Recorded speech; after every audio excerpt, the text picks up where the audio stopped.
Because of the rainy seasons, usually the fibers have to stay someplace, otherwise they rot very easily. So then this is our place where we go to get our fibers, these particular fibers. These fibers are not made into yarn, they're not twisted around, they are just knotted, and this is what this girl is doing. They're knotted one to the other, and then they're hand woven into a product.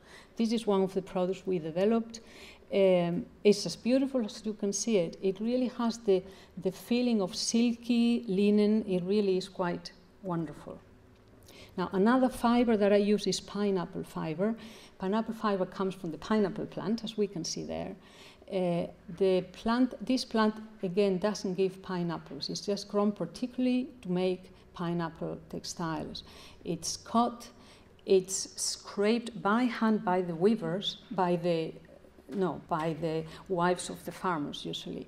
It's washed, it's combed, it's let dry, and then it's knotted by hand and is woven by these weavers.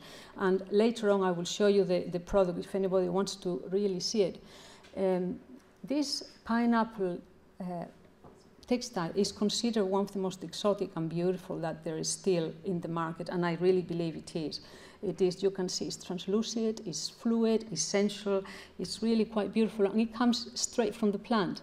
This is the process, as you can see. This is the fiber.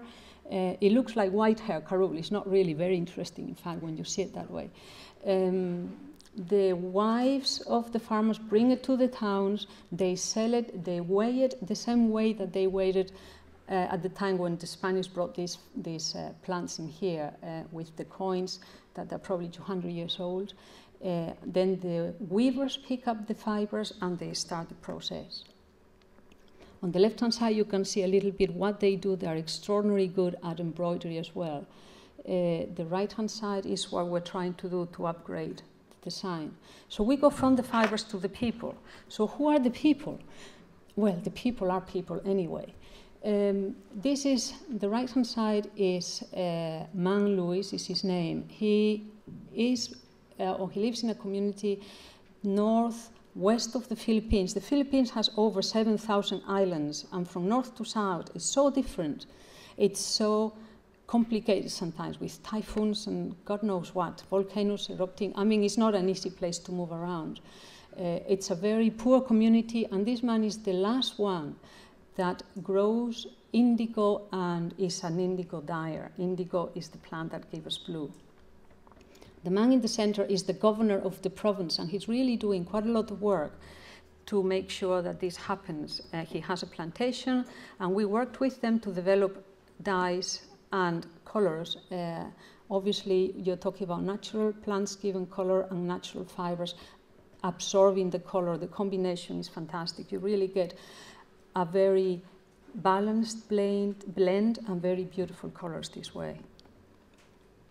And of course, we go to the weavers. The weavers, what do they do? The weavers weave. This is the sort of loom we have. Very simple, 4 shafts.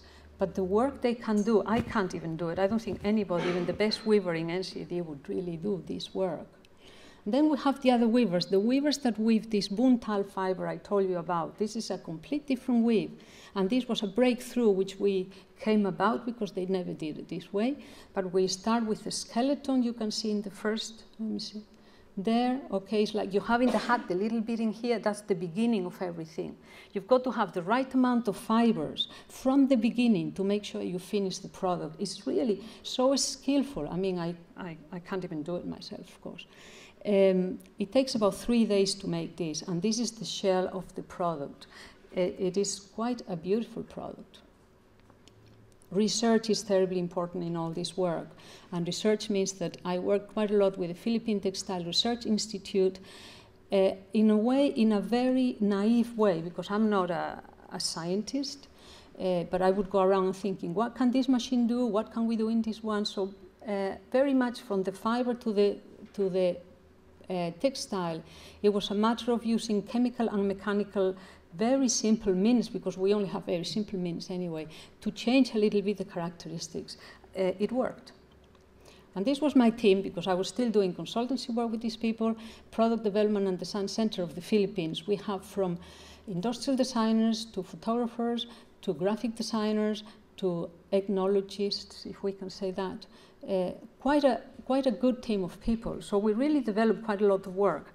But what I realized after a while is that I would leave this very interesting and exciting work, and they were all really happy about it, and they would go, yes, yes, Carmen is going to go into a trade mission in Japan, da da da da da da, and it was going. And then I would go 6 months later, and I said, right, where are we now? Well, we're waiting for you. This is kind of the thing. We are waiting for you. So nothing was really happening.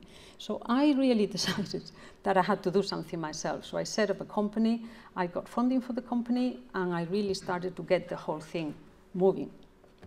So we developed the first range of prototypes with these are Buntal products. The components, I mean, everything comes from the Philippines, everything comes from around us, though I was just saying to somebody here earlier on that my problem has always been the industrial part of this. These components, they need a lot of work in here, but anyhow, maybe we can help there. Accessories were part of that. I love accessories. This is made with banana fiber, and it really is, you know, very feminine and very beautiful way to clothe ourselves, made with hand-woven banana and silk carule. Hats, a textile collection. Now, they do make textiles. They have always made textiles for many years. So I really didn't change too much. It was mainly going back to their own history. The 19th century was a very strong or it had in the Philippines very strong textile industry. So many of the textiles that I will show you later, I went back to the source, seeing what they were doing in the 19th century and adapt them to what was needed today. And you will see that they look as fresh and as wonderful.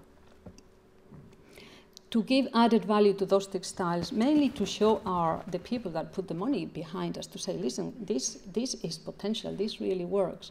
We made products with our materials, which were basically hand-woven pieces, and, well, hand-woven really. This is one piece, fully hand-woven in the loom.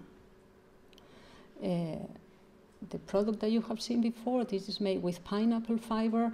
It has very strong three-dimensional qualities. I really think that the power and the energy of the fibers, because they're not really treated, they really are still within the fiber, and it shows. It really creates quite wonderful products.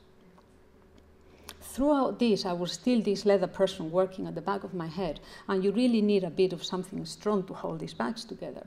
And by pure chance, I must say, working with Remy, this is my colleague on the left, she is a chemist. By pure chance, because we were developing colors, and we developed this material that it was made with banana fiber, and then we put some polymer, and we made it, well, it made it untearable and washable. And I thought, oh, this is it. This is the leather I'm looking for, because I was quite concerned already at the time how to change. How can we do something, not having this leather? You